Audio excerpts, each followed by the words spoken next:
Bismillahirrahmanirrahim.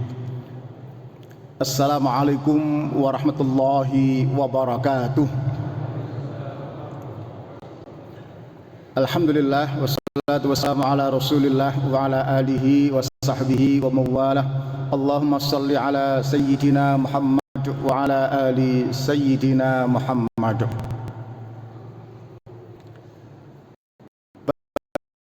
Masjid Subulus Salam rahimakumullah.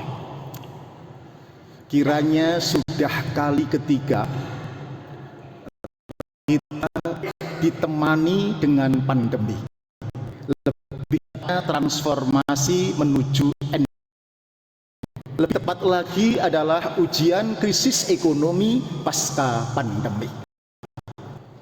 Agak susah, tetapi kalau kita mampu mensyukuri, memaknai sebagai refleksi ridho kita atas takdir Allah, rukun iman nomor 6, maka sebenarnya itu akan mampu melentingkan kualitas takwa kita. Saya pakai diksi melenting karena ada dua faktor yang akan mempercepat target Ramadan kita. Faktor yang pertama adalah puasa itu sendiri yang dibacakan oleh imam tadi, la'allakum tattaqun. Yang kedua, ujian itu sendiri yang banyak ayat selalu ditutup dengan la'allahum yarji'un, agar kembali kepada Allah. Nah, dua faktor ini dalam istilah matematika X kuadrat. Kurvanya itu eksponensial atau logaritmis. Masih ingat ibu-ibu matematika SMA? Logaritmis masih ingat? Kok banyak diam? Kita biyen gak iso, saiki lali gitu aneh. Kurvanya melenting, bukan naiknya pelan-pelan begini. Ini X biasa. Kalau X kuadrat yang melenting. Artinya syaratnya adalah dua. Yang pertama, puasa kita hendaklah jangan terpaku kepada menahan kebutuhan jasmaniah, yaitu makan, minum, dan syahwat. Tetapi pada saat yang sama kita harus mampu memenuhi nutrisi spiritual kita, ya, nutrisi spiritual kita, karena memang rumah kita adalah rumah spiritual. Jangan sampai istilahnya avitaminusis spiritual, kekurangan vitamin spiritual. Apa itu spiritual? Adalah kemampuan atau kompetensi menghadirkan Allah tidak hanya ketika di masjid atau di musola, tidak hanya ketika umroh atau puasa, tetapi Allah hadir ketika kita bekerja, berkeluarga, di jalan raya, menghadapi masalah apa saja. Allah hadir. Nah, Allah hadir ini, ya, itu kompetensi. Menghadirkan Allah itu kemampuan. Sehingga dibacakan imam pada rakaat kedua, wa idza sa'alaka ibadi fa in bati'ani fa inni qarib ujibu ta'matad da'i idza ta'ani falyastajibu li wal yu'minu bi. Apabila hambaku bertanya tentang aku, katakan wahai Muhammad, aku itu dekat, aku hadir, dekat. Ya, aku kabulkan orang-orang yang berdoa kalau dia meminta. Syaratnya ikutilah perintahku, berimanlah, ya, taatlah, patuhlah kepadaku. Kemampuan menghadirkan Allah itu akan membuat kita percaya diri, bahagia, kemudian tenang menghadapi ujian masalah apa saja. Narasinya kira-kira begini, iman itu artinya percaya. Betul? Orang yang beriman mestinya sosok yang percaya diri, pede. Bukan sombong, aku kok. Pede karena punya backing Allah yang maha sempurna dengan asmaul husna. Pede menghadapi masalah apa saja, sebesar apa, kapan saja. PD menghadapi masa lalu namanya syukur, PD menghadapi masa depan namanya sabar atau optimis. Kalau ada orang mengaku mukmin kok tidak pede, ya, punya Allah kok gak pede, ada something wrong dalam keberimanannya, ada yang salah. Meskipun orang itu tiap malam zikirnya Asmaul Husna, pakai tasbih itu sampai merotoli gitu, tapi kok gak nyambung sama Allah. Itu istilahnya Joko Sembung naik ojek, gak nyambung cek gitu. Tak berlebihan kalau kemudian Rasulullah bersabda, iman itu sederhana, nisfahu asyukru, nisfahu as-sabru. Separuhnya syukur, separuhnya sabar. Ada orang pintu surga namanya pintu syukur, ada pintu surga namanya pintu sabar. Masih ingat ada kisah keluarga ahli surga, modalnya sederhana, syukur dan sabar. Keluarga ini orang Timur Tengah, suaminya itu orang Ethiopia. Orang Ethiopia itu kulitnya hanya dua, kalau nggak hitam ya hitam pol gitu. Yang putih cuman giginya sama matanya kelop begitu ya. Tapi dia beruntung istrinya cantik dari Palestina. Saking putih dan cantiknya, si suami ngelihatin terus kemanapun istrinya pergi, sampai istrinya salah tingkah. Lalu bertanya, ngapain toh Pak, kok kamu lihatin terus begitu? Kata suaminya, apakah aku tidak boleh menjadi suami yang bersyukur? Ingatasi saya seitem ini kok dapat jodoh secantik kamu. Kata istrinya, alhamdulillah Pak, mudah-mudahan ini menjadi tiket kita berdua masuk surga. Papa masuk surga lewat pintu syukur, sedangkan saya masuk surga lewat pintu sabar. Sabar dibojo wireng, welek, pelit, ngamuan bisa gitu. Ya Allah. Pesan moral buat ibu-ibu yang di belakang, barangkali ada yang bernasib sama dengan ibu Palestina tadi. Ya barangkali kalau ada. Pesan moralnya sama ibu, disyukuri, disabari, tetap diopeni lan ditelateni ya. Nek ijek ngamuan ya jarno ae kok mati-mati dhewe. Guyon. Baik. Percaya diri, bukan sombong, karena punya backing Allah yang maha bisa, maha sempurna. Itu target spiritual Ramadan, bukan hanya menyelesaikan, menahan, makan dan minum. Baik, apa itu syukur? Syukur bukan pengertian Jawa, syukuran. Nek syukuran gampang, mergo biasane mesti mangan-mangan gitu. Kok ono undangan syukuran gak mangan-mangan, itu sungguh terlalu gitu. Syukur Al-Quran yang agak susah adalah be positive in the negative situation is not naif, it's truly self-leadership. Tetap positif meskipun keadaannya nyata-nyata negatif. Itulah syukur dalam arti sebenarnya.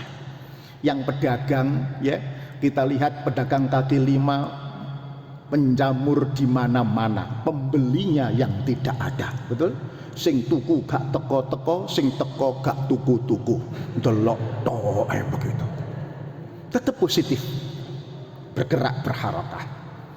Ada panjenengan mungkin yang kena PHK ya, atau penyusutan karyawan, atau perusahaannya bangkrut. Untuk menyambung hidup harus menerima pekerjaan seadanya. Dari lulusan dan kepintaran atau pengalaman Anda berharap layak untuk bergaji 8 juta. Tetapi kemudian di tempat yang baru itu hanya digaji 5 juta. Berarti kurang berapa? 3 juta. Itu negative situation. Tetapi kalau panjenengan tetap bekerja yang terbaik, ya, negative situation tetapi positive action, ya, maka yang berubah bukan gajinya, tetapi yang berubah adalah minus 3 juta. Siapa yang merubah?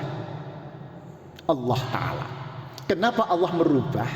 Ya, ingatasi negative situation, panjenengan tetap positive action. Itulah janji Allah, wa may ya'mal mithqala dzarratin khairan yarah. Meskipun perusahaan tidak melihat, tidak menghargai pekerjaanmu, tapi Allah menilai, ya, merubah minus 3 juta menjadi value, menjadi nilai. Nilai ini kata Einstein abadi, kekal, tidak akan musnah. Dia akan kembali kepada Anda dalam bentuknya yang berbeda. Seperti apa? Biarlah Allah yang maha adil yang membagi untuk kita, disebut dengan rezeki yang barokah.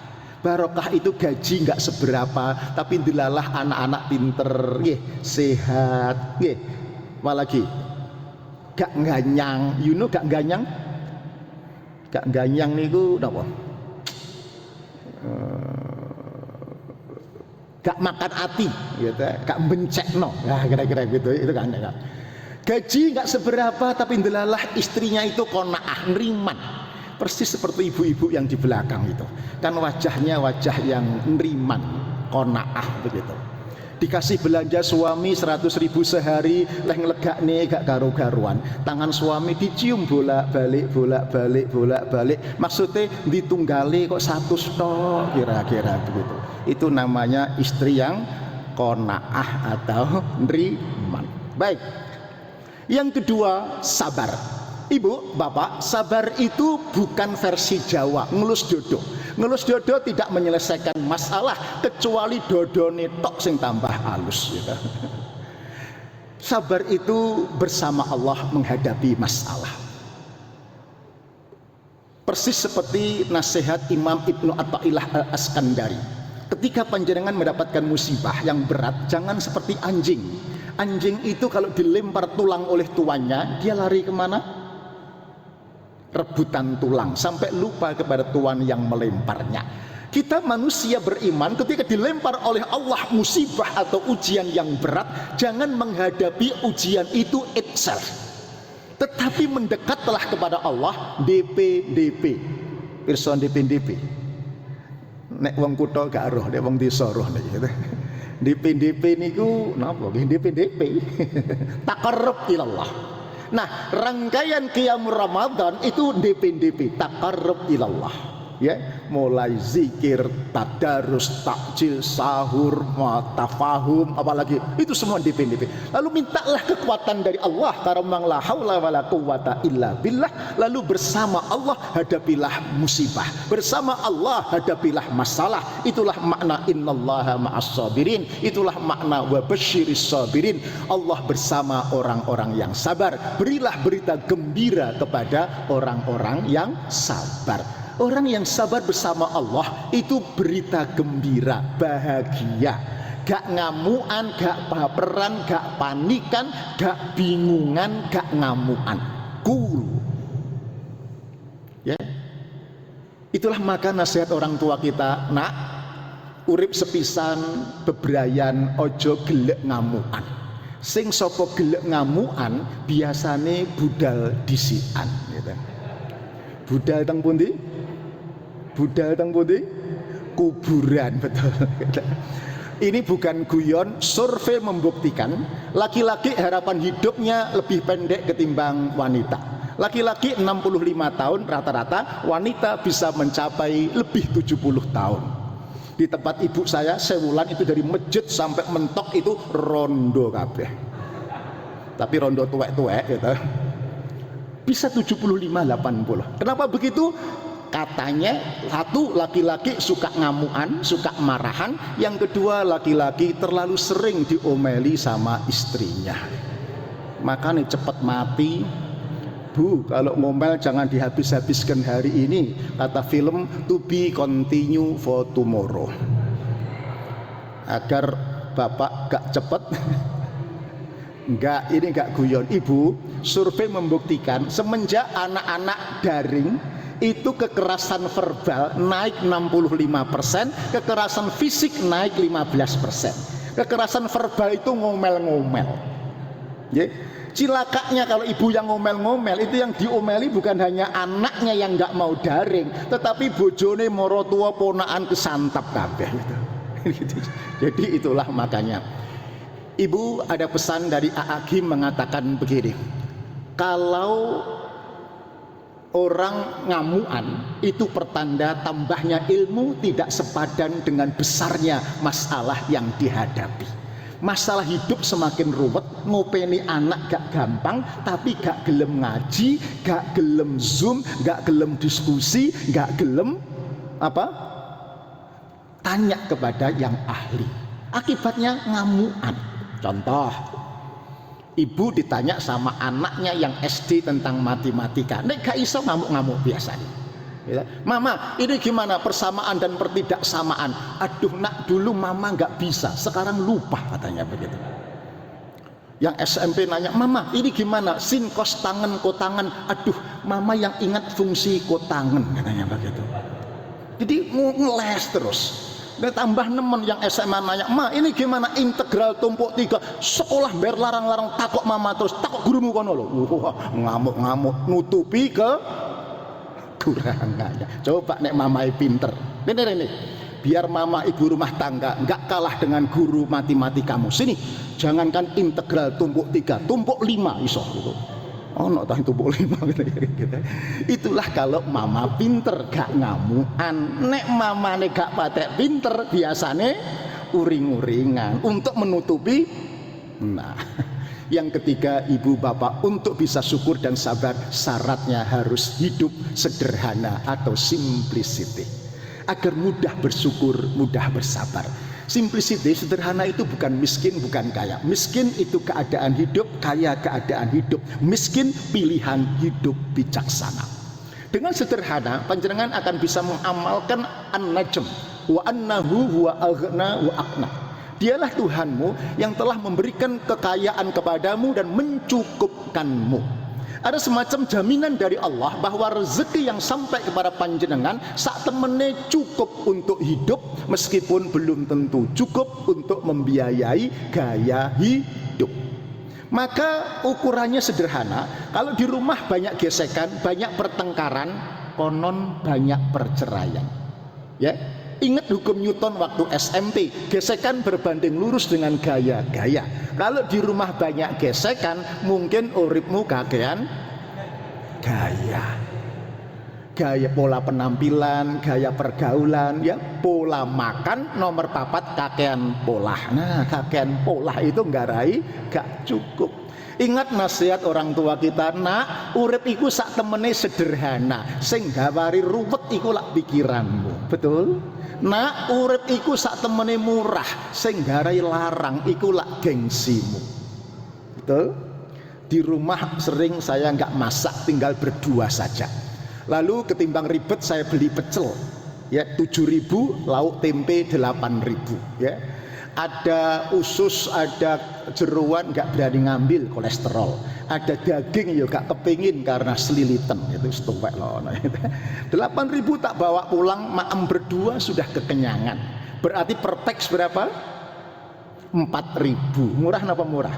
Murah. Senggarai larang ngemol, saya ketemu belum dapat minum, betul? Sing ngangkon ngemol ya sopo gitu.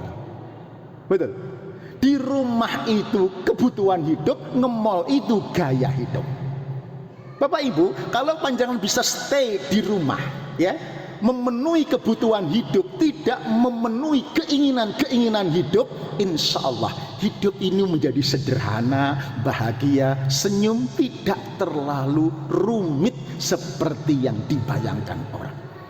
Namun sayangnya sederhana ini nggak bisa diceramahkan, harus dilatih dan dilatih, rodok dipekso, namanya di engineering, di rekayasa. Dalam hal apa? Semua, makanan, kendaraan, pakaian. Saya sendiri saya latih. Kalau makan saya juga sederhana. Kalau makan saya itu nggak suka aneh-aneh. Saya nggak suka iwak-iwaan. Kalau iwak temenan rodok doyan biasanya. Jadi iwak kertas, iwak plastik itu nggak begitu cocok sih. Guyon Bu. Jadi suka saya itu sayur lodeh, tempe plus sambal plus ikan asin, ya.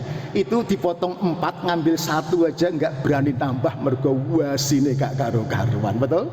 Bisa 1 hari 2 hari belindrang, tewel belindrang, tambah mantep. Dijamin tidak ada kolesterol asal tidak dites ke laboratorium, kata begitu. Aman insyaallah. Anak-anak saya latih, nak, masakan ibumu itu enak atau enak tenan? Cocok di maem, gak cocok gak usah nyocot. Kalau kamu nyocot, kamu menghina Allah, juga menghina ibumu yang sejak subuh utek neng pawon nyepakake kamu makanan, lah kok karek ngemplok ae nyocot. Anak-anak diem gak berani komentar. Kalau gak cocok kluntrung neng pawon nggawe indomie goreng dewe-dewe ojarnya itu gak. Berkendaraan sama, anak saya 6 di Al-Hikmah semua, rata-rata diantar mobil premium. Anak saya 6 itu kelas 2 SD sampai kelas 2 SMA naik sepeda ontel. Didikan sederhana berbekas. Cerita terakhir, anak nomor 3 pulang dari Turki, kalau nggak salah juga seangkatan dengan putranya Pak Pak Ulul Albab ya. Kemudian pulang dari guru sekolah Turki di Jogja, tinggal di pinggir kota. Istrinya hamil tua. Saya tanya, Le, istrimu hamil tua, rumahmu di desa, sulit cari taksi, kamu nggak butuh mobil tah? Jaga-jaga kalau istrimu terasa ke rumah sakit. Di rumah ada mobil nganggur, tak kirim 1 tah? Apa jawabnya? Enggak bah, belum perlu. Ono tah anak dikasih mobil bapak gak gelem. Saya kaget ketika istrinya melahirkan di Jakarta, anaknya masuk rumah sakit 4 hari. Saya tanya, Le, kamu punya uang untuk apa toh bah? Yo nebus anakmu itu. Ada bah, piro Le? Tabunganmu 50 juta bah. Loh kok akeh? Rencana untuk daftar haji berdua bah. Mak jelek walah anak, kamu lebih hebat ketimbang abah dulu. Manten nanyar belum setahun, urutan pertama bukan kredit motor, bukan kredit gadget, bukan kredit furniture, tetapi daftar haji. Meskipun antriannya 15 tahun, tetapi Lauh Mahfud sudah mencatatnya sebagai satu kebaikan yang sempurna. Terakhir, ternyata syukur, sabar, simplicity dalam buku The 7 Laws of Happiness tulisan Arfan Pradiansah itu fondasi bahagia. Syukur, sabar, simplicity. Pilarnya adalah, lain waktu saya jelaskan, giving, forgiving, and love. Memberi, memberi maaf, dan mencintai. Atapnya baru surrender, yaitu pasrah. Mudah-mudahan kita target bahagia spiritual, lebih matang, dewasa, tangguh, tanggap menghadapi situasi bisa kita dapatkan. Ngapunten molor 2 menit dari jatah 20 menit. Mudah-mudahan yang sedikit bermanfaat adanya. Kita akhiri dengan doa kafarat majelis. Subhanaka wa bihamdika, asyhadu an la ilaha illa anta, nastaghfiruka wa na'udzubillaik. Wa'alafu minkum. Assalamualaikum warahmatullahi wabarakatuh.